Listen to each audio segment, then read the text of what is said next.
Esse sonho, que todos achavam humanamente impossível na época, tornou-se realidade. Eu sonhava que a escola passasse a ser somente de hoje. Não era um projeto financeiro, o Muzambinho era um sonho.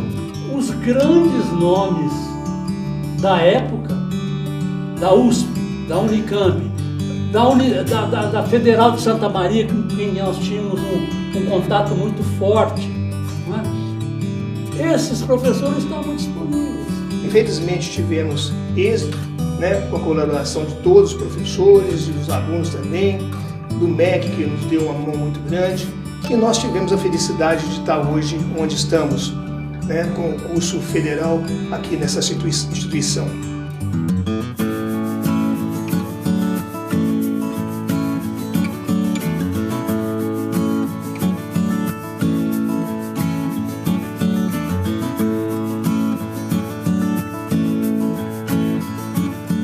No dia 29 de junho de 1968, na cidade de Cabo Verde, durante a festa do meu casamento, surge a ideia maluca da criação de uma escola superior de educação física em Muzambinho. Esse sonho, que todos achavam humanamente impossível na época, tornou-se realidade. O pensamento de fundar essa escola foi baseado em não existir nenhuma escola de educação física de nível superior num raio de centenas de quilômetros. Então, resolvi procurar o Dr. Antério Veríssimo da Costa, um médico que tinha consultório desde 1930 em Muzambinho. O Dr. Antério encampou a ideia. Ao mesmo tempo, convidamos Frei Rafael Zevenhoven, o nosso vigário, para fazer parte da fundação. Com essas duas personalidades, o nosso projeto começou a ganhar corpo. Outras pessoas que também contribuíram voluntariamente, Aparecida Nichini e Dona Maria das Dores Costa. Eu trabalhava durante o dia no colégio e à noite, até 10 horas, eu era secretária. Inclusive, foram elas que elaboraram todo o processo de autorização para o funcionamento posterior reconhecimento pelo Ministério da Educação. Depois de muitas e incansáveis viagens a Belo Horizonte, Brasília, foi informado que sem a constituição de uma fundação, nada seria possível. Após ter sido elaborado o estatuto dessa fundação, precisava ser constituída uma diretoria que seria responsável pelo andamento do processo. A diretoria foi composta por pessoas de Muzambinho, da nossa cidade. Dr. Antério Veríssimo da Costa, o primeiro nome, William Pérez Lemos, Ivan de Freitas, Leônidas Alencar Bernardes da Silva, Roberto Bianchi, Amir Além Aquino, Fausto Figueiredo, Eupídio Santini, Valdemar Anderson, Miguel Aniquini Neto. Esse estatuto foi aprovado no dia 2/6/69, na Câmara Municipal. Para dar sustentabilidade financeira, foi aberto um livro de ouro, no qual as pessoas da comunidade, dos mais diversos segmentos e da mais variada situação socioeconômica, doavam dinheiro em espécie, saca de café, bezerros e outros. Veio a comissão verificadora para Muzambinho, com três participantes, 2 técnicos educacionais, e veio um perito da área, que era o professor Herbert de Almeida Dutra. Eu tenho a impressão de que ele foi fundamental na aprovação inicial do projeto. Em certa altura, o professor Herbert saiu e falou: não está fácil. E voltou. Mas, pelas 5 horas da tarde, finalmente, eles aprovaram o projeto. E no dia 1º de junho de 1971, saiu a publicação autorizando a escola a funcionar. No mês seguinte, no mês de julho, foi realizado o primeiro vestibular. Eu tive a felicidade de, como proposto, fazer esse primeiro vestibular. E o professor Edson Dino foi o primeiro classificado nesse concurso. No vestibular, as provas práticas eram como que uma Olimpíada. Ali a pessoa tinha que correr velocidade, resistência, saltar distância, saltar altura, fazerem provas de natação, inclusive traves de equilíbrio, né? Rolamentos. Era uma prova muito difícil. O Muzambinho sempre teve um corpo de professores muito bom e com todos eles eu aprendi muito. Os professores eram da região, porque na época quase não existia professor graduado em educação física. Todos esses professores que viajavam distâncias longas, viajavam nas estradas sem terra, recebiam mal, mas por uma predestinação, todos permaneceram na escola, todos ajudaram. Muitas vezes, a escola não podia pagar os seus servidores, não podia pagar os professores, mas eu não conheço nenhum relato de alguém que tenha desistido. Em 1974, em julho, houve a primeira formatura.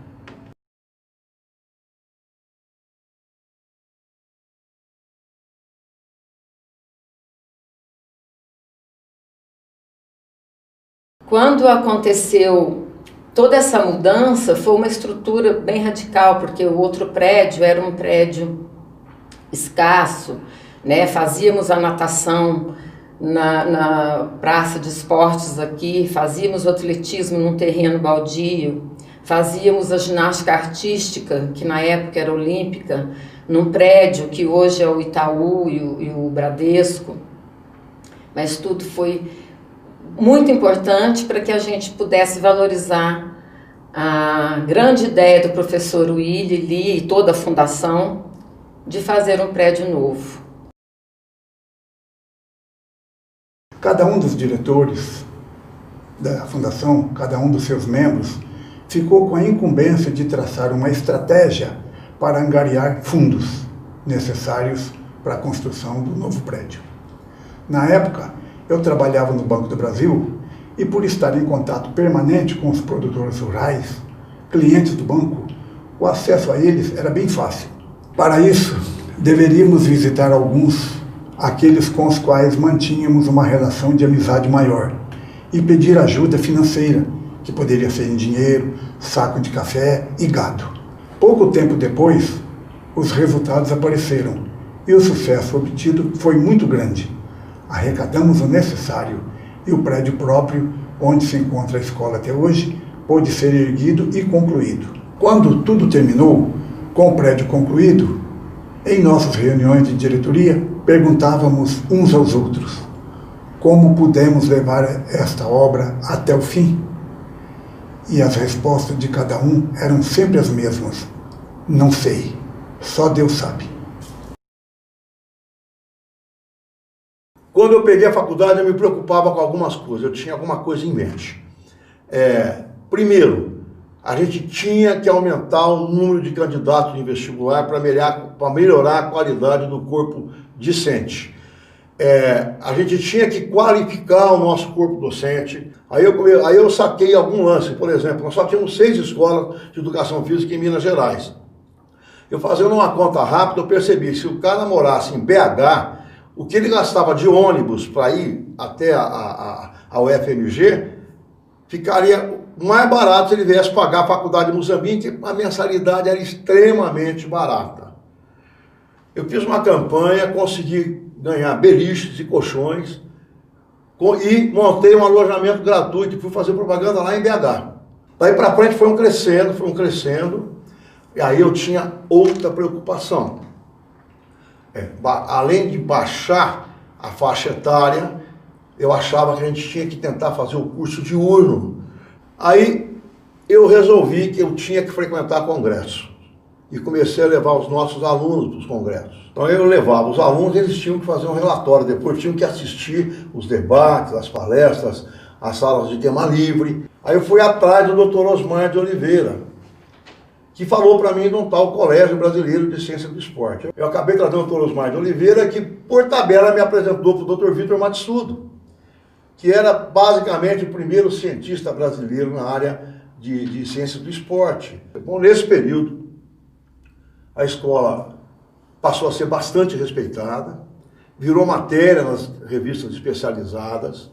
Eu continuei investindo na questão do vestibular, e quando chegou no meu último vestibular, eu falei, vamos fazer o curso diurno. Nós tivemos 260 candidatos, foi o recorde, e surgiu o curso diurno, que mudou muito a concepção da escola, porque os alunos do curso diurno eram todos bem mais novos, né? E eu sonhava que a escola passasse a ser somente diurna. Fizemos o primeiro congresso, não era congresso, nós chamamos de simpósio de movimento humano. Né? E o primeiro, nós ficamos com medo, não havia quase isso no país, vamos fazer em Poços de Caldas, porque lá tem hotel. Vamos experimentar isso primeiro para depois a gente continua aqui em Muzambinho. Fizemos isso. Você sabe o que aconteceu? Nós tivemos 1487. Tivemos que mandar embora, chegou uma delegação de um ônibus de Fortaleza que voltou, chegou um ônibus de Brasília que voltou, e nós oferecemos alojamento gratuito para todos eles. Em 2001, a escola atingiu o ponto mais alto de sua história. Quando completava 30 anos, Muzambinho foi o coração da educação física mundial. Na oportunidade, houve um congresso no qual vieram os maiores nomes da educação física do Brasil. Grandes nomes como o professor Gotani, Vitor Matsudo, Manuel Sérgio, Manuel Tubino, entre outros que abrilhantaram este evento. E participei como no setor de hospedagem, na comissão de hospedagem. Então, onde nós recebíamos todos esses professores e encaminhávamos para os hotéis e também para as casas dos moradores de Muzambinho que se prontificaram em receber esse grande número de pessoas. E era algo mágico, porque a escola parava para a gente participar em congresso, em simpósio, escola inteira, fechava a porta. Era muito interessante. Os alunos também eram de várias cidades, alguns de locais bem distantes, como Ipatinga, Nova Era, Belo Horizonte, Campo Belo e muitos do estado de São Paulo, da nossa região. Me lembro de um aluno de Limeira que saía de casa às 16 horas para Mogi Guaçu para se juntar aos outros e quando retornavam às 2 horas da manhã não tinha como ir para Limeira, não tinha mais horário de ônibus, então dormia no banco da rodoviária até às 6 horas da manhã, quando finalmente poderia chegar em casa. Mesmo com tudo isso que passavam, com toda a dificuldade da época, conseguiram destacar como professores, técnicos, treinadores, no âmbito nacional e internacional. Quando eu entrei, as aulas aconteciam às segundas, quartas, sextas e sábados. Às sextas-feiras, então, nós dormíamos na faculdade. Mesmo esquema. Meninas dormiam na sala de GRD, porque era carpetada, tinha espelho, que era tudo que a gente precisava. Meninos dormiam no tatame, onde tinham as aulas de judô e de ginástica olímpica. E a maioria das vezes, na sexta-feira, como nós dormíamos, nós ficávamos na cantina do Lu, que era uma pessoa que tinha uma cantina lá dentro, e na verdade era um paizão da gente. Então a gente comia o sanduíche, ficava lá cantando, tocando violão, até altas horas. Era um lugar que a gente então contava os nossos anseios, né? A gente se divertia, onde a gente ficava mais próximo dos meninos, porque até então a gente mal os viam, porque como a gente fazia aulas separadas, salas totalmente diferenciadas, a gente não tinha muito contato. Era um período bem difícil para a gente, porque nós chegamos a viajar até com uma Kombi que entregava leite o dia inteiro e chegava à tarde a gente pegava, o cara lavava a Kombi, que não tirava aquele cheiro de jeito nenhum, e a gente ia e era estrada de terra.